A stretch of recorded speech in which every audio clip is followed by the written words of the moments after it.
നമ്മുടെ big boss ഹൗസിൽ നിന്ന് ലേറ്റസ്റ്റ് ആയിട്ട് കിട്ടിയിട്ടുള്ള ഒരു ന്യൂസാണ് പവർ ടീം കോൺസെപ്റ്റ് എടുത്ത് കളയാൻ പോവുകയാണെന്നുള്ളത്. എന്താണ് നിങ്ങളുടെ അഭിപ്രായം അതിനോട്? ഞാൻ ആ ഒരു തീരുമാനത്തോട് പൂർണ്ണമായിട്ടും യോജിക്കുകയാണ് കേട്ടോ. കാരണം ഈ ഒരു സീസണിൽ ഏറ്റവും വലിയൊരു പോരായ്മ പറഞ്ഞാൽ ആ ഒരു പവർ ടീം കോൺസെപ്റ്റ് തന്നെയാണ്.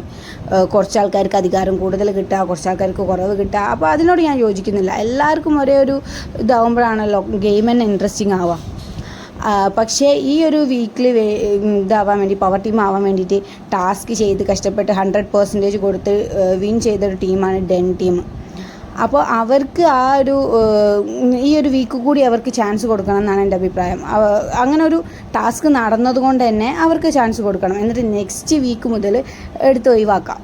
പിന്നെ അങ്ങനെ ഒരു ടാസ്കിൻ്റെ കാര്യമൊന്നും ആവശ്യമില്ലല്ലോ.